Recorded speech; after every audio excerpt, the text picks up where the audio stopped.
Hello everyone, good morning, and thank you for having me here today at the India Digital Summit. As I'm coming and talking about this topic of edutech, which is a personal pet peeve of mine, I never have understood the word edutech, but the good part in edutech is that still education is at the first and tech comes afterward. I think we are all in the ecosystem of education, and as I talk today about education and edutech in general, I know I'm talking from a weak footing. With a lot of work, a lot of stuff happened in the last few months in the education ecosystem. There has been a lot of concerns about the edutech ecosystem, how strong it is, how stable it is, how sustainable it is. And therefore, it becomes equally an onus on me and my next speaker just to talk about why today I personally feel very, very excited about what lies in front of us in the education ecosystem, specifically in the edutech domain. In the context of what we are seeing and how we are sort of looking at things, let me just explain why I'm so excited about edutech and education ecosystem today. The first thing for me has been the huge opportunity that lies in front of us. There are about 300 million school children who are currently sort of studying in schools. Access has been to a certain extent solved for, but there's a lot of work that needs to be done in terms of quality of education. Higher education on the other side has got about 30 million 40 million students studying in higher education, where even still today, just to give you a context, if there are about 50 of us sitting in this room, there are equally 150 people outside of similar age group who have not had access to higher education. Our penetration of higher education is only 25-30%. So 1 in every 4 or 3 individuals haven't gone through higher education today. So as we speak today, my first level of excitement comes from the fact that we are sitting on a very large opportunity, and if we go through the ecosystem in the right way and we leverage technology in the best possible manner, there's a large problem for all of us to solve. And the beauty is that the problem that we are solving for will have a huge impact, not just for you as an individual or as an organization, but for the entire nation altogether. And today, if you read the newspaper, one of the national media on the front page put across one article about the spend buckets of what people are spending. While the spend were increasing in OTTs and sort of digital platforms, what was really good and encouraging to see that the spend on education in the household income was also increasing significantly. And that sets a tonality that's a very large opportunity that all of us are sitting on, and we have to sort of capitulate and figure out how to make this a really huge success altogether. My second thing, which is very critical, as to sometimes stars have to align. You have the opportunity, but the environment is not enabling you to capture that opportunity. But today, when we are sitting today, one interesting thing that is happening is the new evolution and new release of NEP that the government has come out with. NEP, as we speak today, the new education policy, opens up huge opportunities for many of the education companies and edutech companies to participate in nation building. One critical thing that NEP has spoken about, I mean, if you have read about, is ABC, which is Academic Bank of Credits. They have spoken about required prior learning. They have spoken about upar ID like Aadhaar ID card.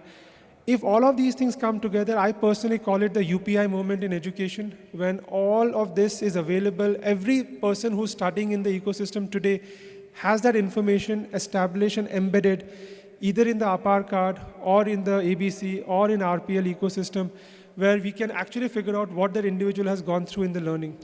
One of the big sort of dissatisfaction and challenge that I personally foresee is that all of us out here, you can see multiple companies who are participating in the IDS, are working really hard on educating millions plus learners. While the government has focused on training a lot of learners through the higher education system and school education system, I personally believe that the edutech ecosystem or the tech-enabled education ecosystem has trained close to 10 to 20 million learners since inception. That's a huge number, but never in the mainstream number gathering, whether it is GER calculation or the GER calculation in school education or higher education, it gets covered. If there is a way that we can all come together and all the education that is happening, whether in school, outside school, in college, outside college, in the job, outside the job, everything can get consolidated, and then we can talk about statistics and number in a very differentiated manner, that India today is training so many more people, because today all what we are doing is not getting captured in any certain place. So the Academic Bank of Credit, as well as the APAR card that the government is talking about, can create a UPI-like moment where today all the learning can be established and it can mainstream a lot of folks who are right now supporting the ecosystem from the outside, but not being mainstream. The last one that I will leave with is India has a large young population today, and I spoke about very large sort of education ecosystem. But the youth that is coming out today, India has an opportunity of becoming the global talent capital of the world. What do I mean by that? With this young demography that is coming in, I mean, in early days, we used to always talk about, while growing up, I used to have a debate topic called India's population, a boon or a bane. Today, it is all talked about as an India sort of population is a demographic dividend and not a demographic disaster. And if we have to capture on the demographic dividend, one critical thing that I personally am very excited about is how does India become the talent capital of the world? And we provide the right talent for the global ecosystem. We have done that in technology, where if you go around, a lot of tech workforce is coming from India. I believe the similar opportunity exists for us in healthcare, where in care sector, India could become the biggest supplier of talent across the world, coming into the healthcare, allied healthcare, nursing, doctors, globally to be supplied. I personally believe the same thing can happen in the accounting and finance space, so on and so forth. So India potentially has that opportunity of becoming the talent capital of the world.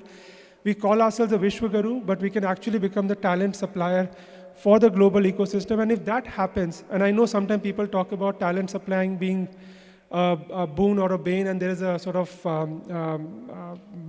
talent moving out of the country. But it personally allows us to bring back about $100 billion plus of remittance coming into the country.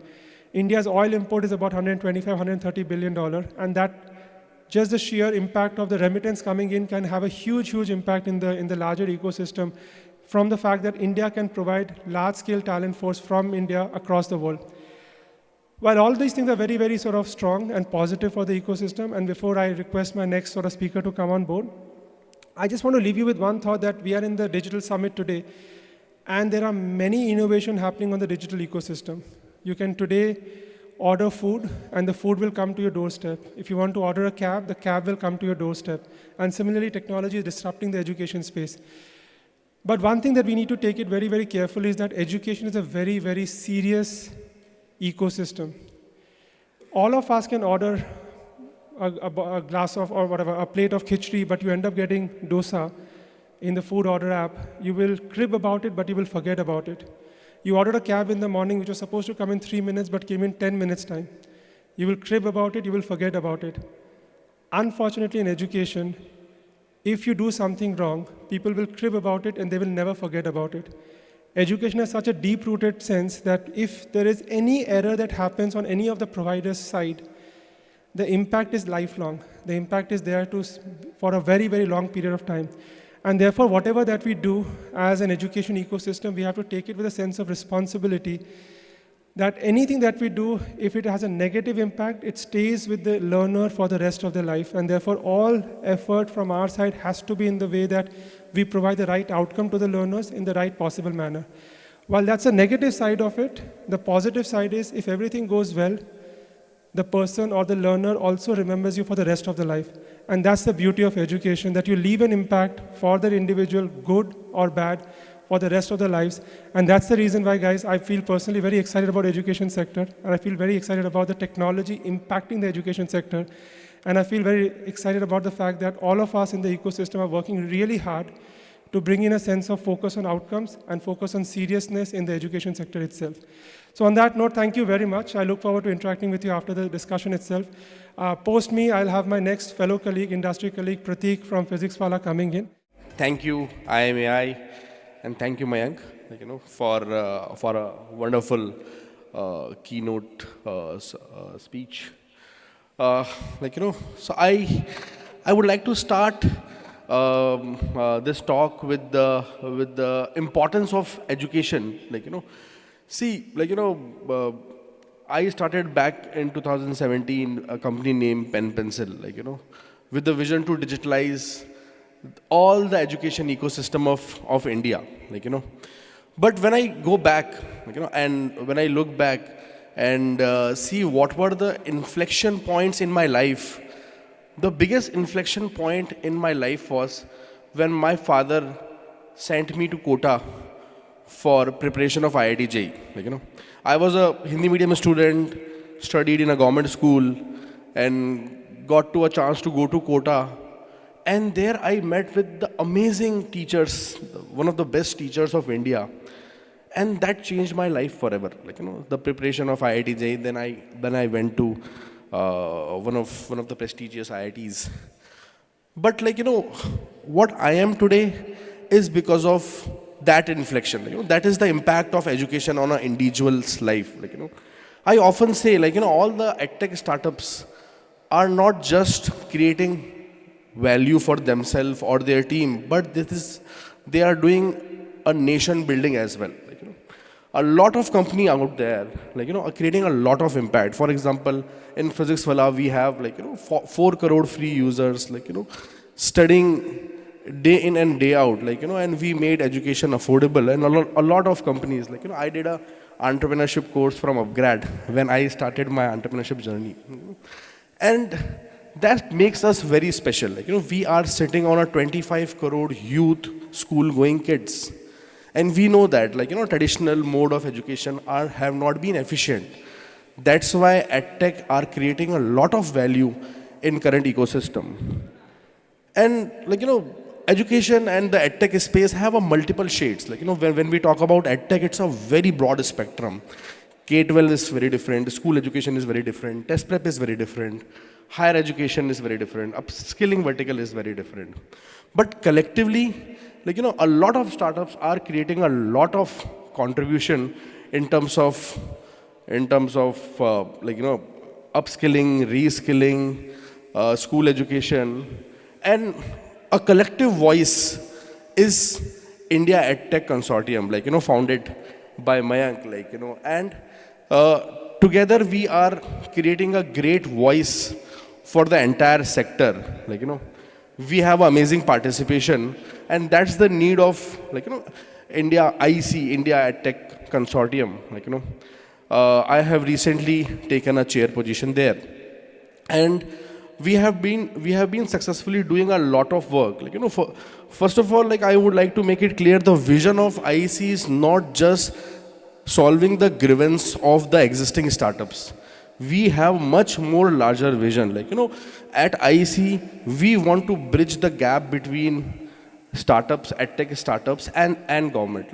We would like to encourage more public-private partnerships will happen in time. We want to contribute in terms of government achieving their goals. How can we contribute to achieve higher GER ratio, lower the drop rates from the schools? How can we upskill, or how can we do the skilling of our existing youth? India is the youngest country and the favorite investment destination right now. But that makes us even more responsible. That how can we contribute in terms of value creation for this young nation? So at IC, we started with very simple initiatives, talking to government, making them understand that what, as a sector together, the impact which we are creating, and moving forward, we would like more participation, more young startups, and should join this consortium and make it even a larger body. On this note, I would like to mention one of the key initiatives. Whenever we go and talk to government, there is a lot of a positive sentiment is already about the startups. Whenever we meet with the government, and government is also trying to understand that, and they also know that, tech is the future. They are creating some value which over the period of time the school ecosystem or the college ecosystem have not able to solve for the country. And current ecosystem is very progressive, very supportive. They want us to collaborate. They want us to reach out and solve their problems. Whenever we meet any secretary level people or any state level people, we come to know that there's a lot they want to do from their end. So a lot of good companies will be born out of government partnerships. So, like, I welcome all you, like, if a lot of people have joined already ISC, but like, but we would like to increase the membership here. And Mayank have already set an amazing foundation. And moving forward, we have a multiple sub verticals. Like we have a committee for K-12, we have a cohort for higher education, we have a cohort for test prep, like, So, and like, we have designed IAC in such a manner that each of these subsectors of EdTech, their problem should be heard, their problem should be conveyed to the government. And like, it's just a start. And with all your participation and presence, we will take it to the next level. Thank you so much.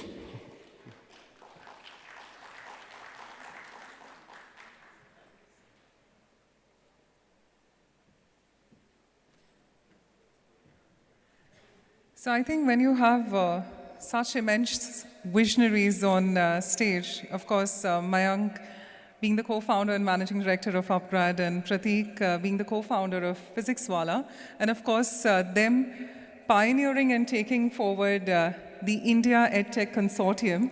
Mightiest congratulations on that, and of course, encouraging the nation building of India. Meanwhile, since we have a couple of minutes, we'd like to encourage audience questions, if any. If you have any audience questions, you might want to raise your hand. We'll get that across. And if that's okay with our speakers, we can bring that on. So if there are any audience questions, can we encourage you to raise your hand and then take it forward? If not, I'm going to jump on the opportunity of asking them. Can I ask a question to Prateek from my side? Yeah, sure, please. No, so I think, given that the two of us are here, I just thought it would be, as people think about the question, I'll perhaps ask a couple of questions to Prateek himself, and maybe he can ask a few back to me. Sure. But just Prateek, one of the things that you mentioned was your quota experience, but I just wanted to understand that the thought of Physics Wallah, because sometimes when we are building the business out, it always ends up becoming the brand Physics Wallah and what Physics Wallah is doing, or the brand upGrad, or the brand so on and so forth. Could you just talk to me about the moment at which you decided that, no, this is what I want to do, and this is where I want to build and devote the rest of my life and my career into? Because it's very important for a lot of folks to understand your personal sort of moment and the penny dropping moment when it happened that was, kal se yahi karna hai life mein. So it was mid of COVID, May 2020. And what we have observed was like, a lot of people are just filling up examination forms, but they do not have the access of good quality teachers. Like, everyone back then, whether it's an offline world or EdTech world, was trying to solve the problem of top 5-10% of the pyramid. And we thought, like, the rest 80-85% of the India is just filling up examination form, not having the access of good quality teachers. Let's create a product for that. We wanted to bring the price of the product is as close to exam form filling fees. Like, so that is the moment we thought, like, and it was the mid of COVID, like entire country was locked down. We saw a great opportunity. This is the time we should monetize it. And our first batch was like, 1,000 rupees. Alak was the teacher. We had a 15-member team in pen pencil. And we got 50,000 enrollment in just 5 days. A 15-member team. 15-member team, like, so that was the moment. That was the moment we realized, like, how important it is, like, to education becoming affordable, and good quality education should reach to tier 3, tier 4 cities of India, like, and that was the moment that, like, me and Alak decided that we want to do rest of the lives to build this thing, like, So just for everybody's reference, 15 is now what, and 50,000 is now what? So we have, like, currently have 30 lakh paid students and, like, 4 crore free users right now. And now, and our average price point from a user is 4,000 rupees, in which 1 year entire long course is to be taught to them. And the nearest competitor is charging 15 times more than what we are charging. That allows us to create first doctors and engineers out of the villages. So we have created 500 engineers and doctors who have become the first engineer and doctor of their respective villages. No, I think the journey of that, what is it, 50,000 to 4.5 crores is a massive, massive journey. And maybe my last question to you is that in that journey, every day you get up in the morning, what excites you and what sort of pains you the most as you run the business on a day-to-day basis? So excitement, excitement is the outcomes, is the results which we produce every year, and these impact stories, students studying by their own, So we have been teaching the same content to the entire batch of 40, 50,000 students, but it's fire in their belly, it's their sincere hard work and efforts, which is translating into amazing results, So we had one student from Kashmir. He used to paint in daytime, Umar, and he used to study in the night time from his brother's mobile. And he got selected, he got selected and got a seat in government medical college. He was from Anantnag, the remotest village of India, So when we hear these stories, then we found that we have to be even more responsible and sincere in our work, because a lot of lives are depends on us. What is we are not able to do is, and what we want to solve is, we have reached to a level where hardware and internet have reached. That is still not the bottom of the pyramid. India is 70% of the Indian schools are government schools, and they are teaching in a vernacular languages. Some of them don't have the right infrastructure, right teacher.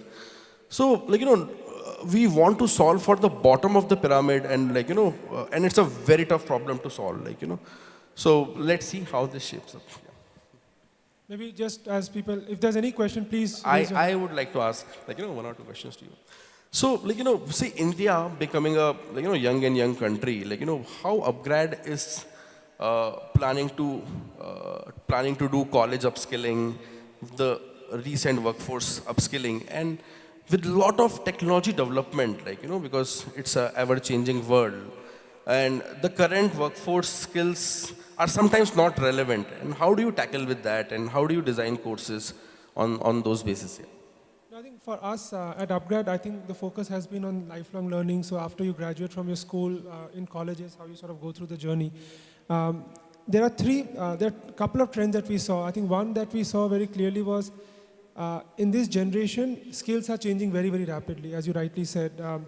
I think long time back, skills used to get passed generations to generations. So your surname used to define the skill or the trade that you will work in. So if your father was a mason, then you will be a mason. If your father was a farmer, you will be a farmer. And therefore, skills used to get passed on, and there was no reskilling required or upskilling required from generation to generation.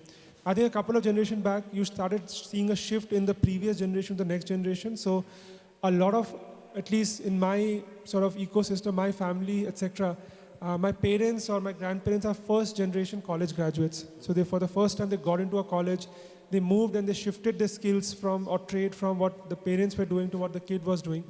But in today's ecosystem, I personally believe that each one of us will have about 6 to 8 careers in their lifespan. The surprising part and the sad part is that when I hire people, they shift job as if it's calendar. So every calendar shift, they shift their jobs. And every time they shift their jobs, it requires them to have a new skill. So I think we are playing on that context of if the skills are changing so rapidly, you do need to get upskill on an ongoing basis, on a sort of regular basis. And India is a unique country where it is very difficult for individuals to leave their jobs and go back to colleges or university on an ongoing basis. And that's the reason why we believe that online medium will play an important role in upskilling a lot of people on a consistent play. And if India has to move from a current economy to a 5 trillion or 10 trillion or a 20 trillion economy, if we do not upskill these individuals, we will end up struggling to have keep pace with the economic development growth that we have kept for ourselves. So I think that one thing that definitely excites us, that look, if this is going to happen, can upGrad play a meaningful role in holding people's attention as a lifelong learning partner. So you have that, you have a health partner, you have a telecom partner, but can there be an education partner who will stay with them forever? I think that's the critical thing that we are looking at building together. I will leave with one last point, which I think I spoke about in the session also, that I also believe that because of demographic dividend that you rightly said, the number of jobs in India may not suffice the number of graduates or number of people coming out. So India also has to look at very seriously how India becomes the talent capital of the world. If Indian accountants are required internationally, we need to work hard and create that pathway. If Indian nurses are required internationally, we need to create that pathway. And if that happens, then we will have much more opportunities coming out, because look at the developed economies which are already aging to about 50, 60, 70 years of sort of average age. And if they're reaching to that age, care, digital, and green will remain as three big economies which will drive Indian talent getting deployed in the international market. And those are interesting times where we feel excited about what the potential of this country holds. And the more you go deeper, the more surprise you get, because you don't know how to sort of solve for their talent needs. But that's a work in progress that keeps us excited on a day-to-day basis.